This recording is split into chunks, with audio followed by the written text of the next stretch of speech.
Hello everyone and welcome to Minor League Gaming. I'm your host Minor, and today we're going to be playing Mega Man X2, a Capcom classic for the Super Nintendo. It has been 6 months since the destruction of Sigma and little has changed. The Maverick revolt started by Sigma is over, but Mega Man X and the new generation of Maverick Hunters have yet to destroy all of Sigma's followers. So yeah, this game takes place 6 months after the events of the first game. I actually started out playing Mega Man X2. I didn't get a chance to play X1 to start with, but I actually enjoy X2 far more than X1 or X3. As we see here, we're going to start off the main intro level. We can see here we're riding in on our motorcycle. Too bad our friend dies though. We'll never see him again. Ready. So the game has some pretty basic controls. You run, you jump, you shoot. You actually get a slide mechanic. And it's not from the last game, we actually had to earn it last time. As we see here, we're going to be destroying some bad guys, getting stuff out of our way. We're going to take some damage here, because why not? Destroying some helicopters. It's a pretty short and basic intro stage. There's not much to it. In this portion, we can find out how we actually can wall dash, or wall climb, not wall dash. I was actually stuck in that portion for the longest time because I didn't know X could actually hop on walls. So here we're going to go down and encounter our first boss. Really easy guy. He's actually really big too. He's the biggest boss we're actually ever going to fight. He doesn't have much health though. I mean, it shows that he has a full bar, but he actually only dies in like 4 buster shots. He's really easy intro boss. Not even a challenge. And just like that, he's dead. He's gonna take some time here to detonate, and then he'll finally blow up and fall to pieces. And that was the intro stage. Again, really short and simple. We're gonna get out of here, and then we'll also get a cutscene. This introduces us to the villains, the shadow puppets here. We have Surges. This is their leader. His name is Mega Man X. We have Violin, or Violin if you prefer. Those who underestimated him are now nothing but scrap.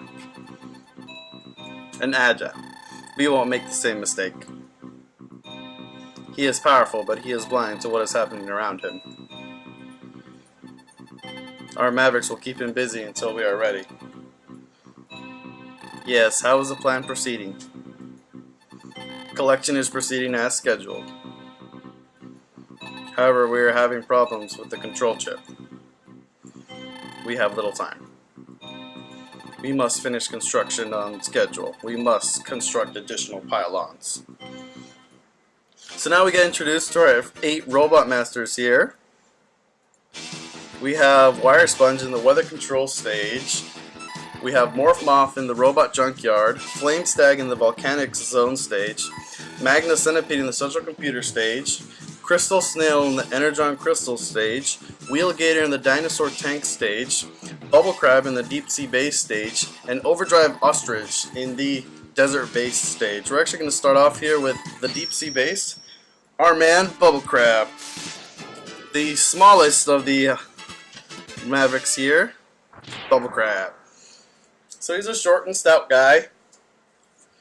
Got an interesting aquatic stage here. We start off in a cave. Make our way through some bats, jump in the water, kill some fish, because why not? And we drop down here and get to the main portion of the level. It's a giant battle tank fish.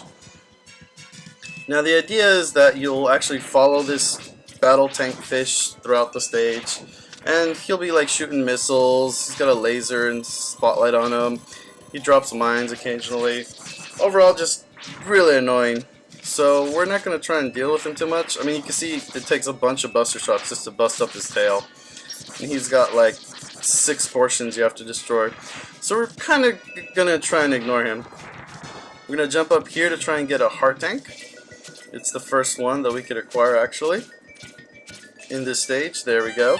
So each stage has a heart tank and either a sub-tank or an X armor part. This stage happens to have a sub-tank, we just can't get it yet. So we'll be back for that later. Like I said, here's our here's our fishy friend here again.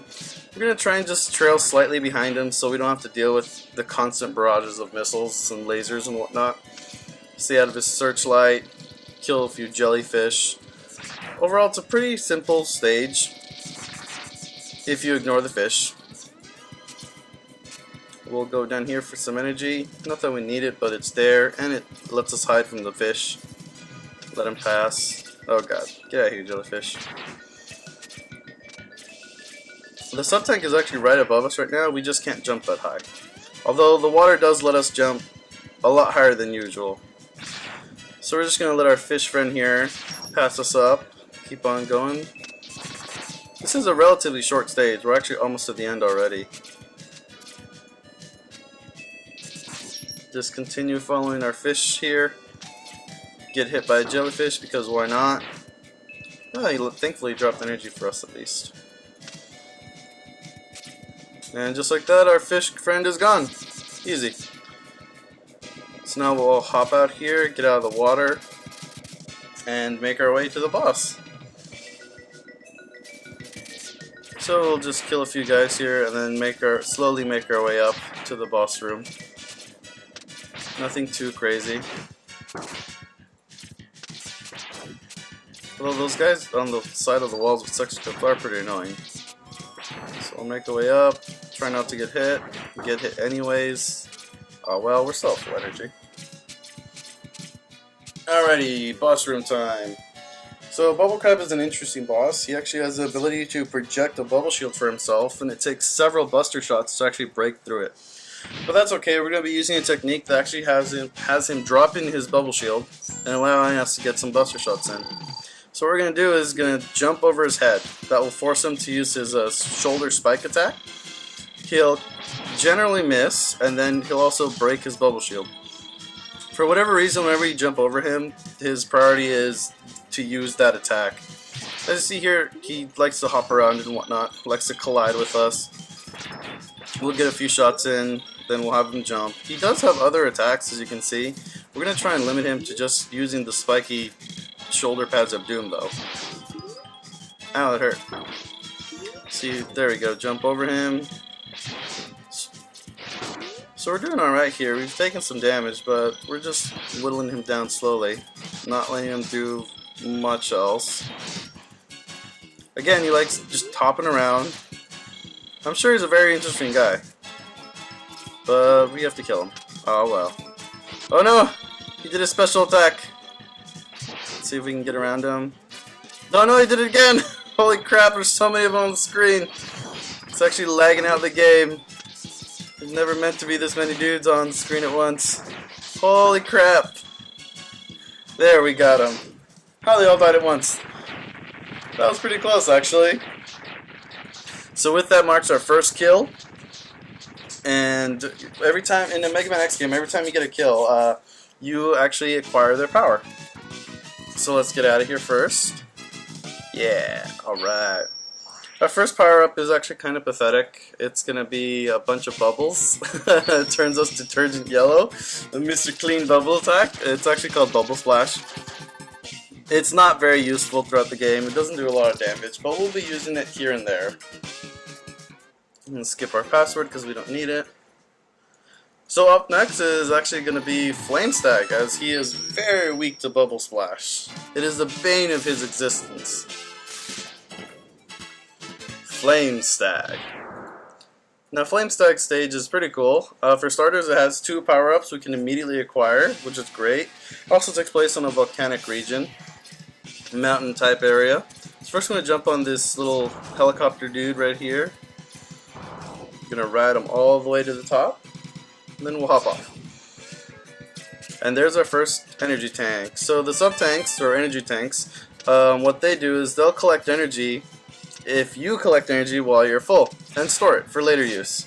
Great for long boss fights. You generally need at least a couple of them to beat the game, otherwise it's hard to do it just on 1 bar of life.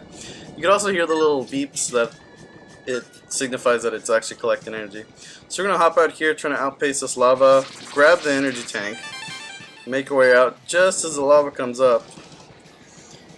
And just like that, we already have both power-ups of the stage. And we can continue on as soon as this lava chills out. There we go. The next section just has us jumping on what I believe are some wax candles.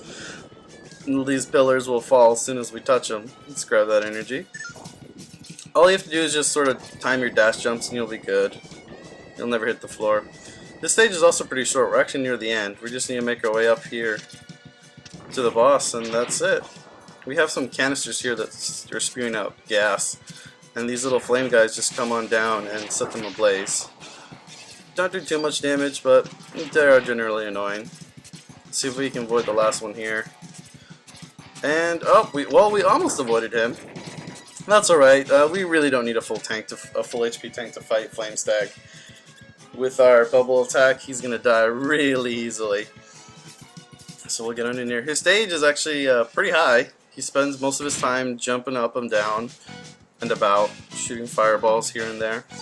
So what we're actually gonna do is we're gonna let him come down, and then we're just gonna destroy him with our bubbles. So every time he gets hit with our attack, he'll get staggered, he'll retaliate with a fireball, and then we'll retaliate with more bubbles. And that's literally it. There's nothing else he can do, nothing else he will do. And so we just take our time here jumping up and down, shooting him, and that's it. Incredibly easy boss fight with his weakness. If we actually didn't have his weakness, he'd spend his time hopping up and down about the stage, actually launching fireballs at us, doing flame charges at us. It's actually a pretty tough fight, but again, with his weakness, he is nothing. And with that marks our second kill. Yeah, alright. The power we require here is actually pretty useful. It's the speed burner. It turns us red, and it shoots a set of fireballs that sets the ground ablaze. Very nice. We're also getting another cutscene here.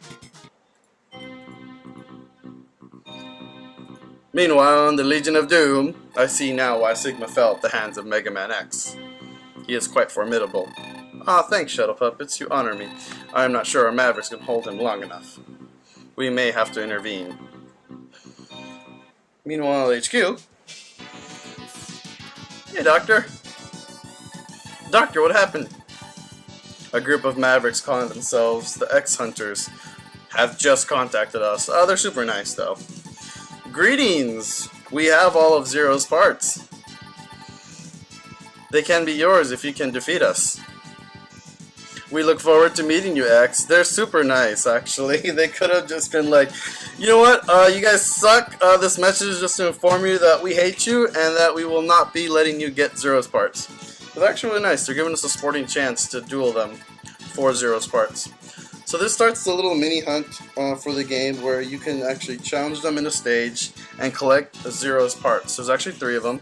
If you do end up collecting all 3 of Zero's parts, it makes the end of the game a lot easier as you'll skip a fight. Or we could also ignore them. As you see, they've spread themselves out in stages. So here we're going to take on Morph Moth. Actually, we're going to take on Morph Moth next time. Thank you for joining me. This has been Minor League Gaming, and I'll see you next time.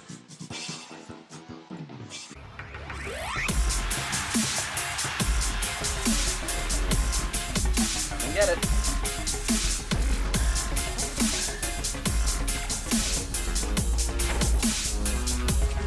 Eat it.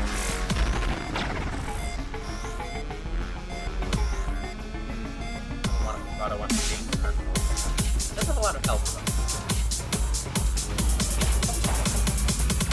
Oh,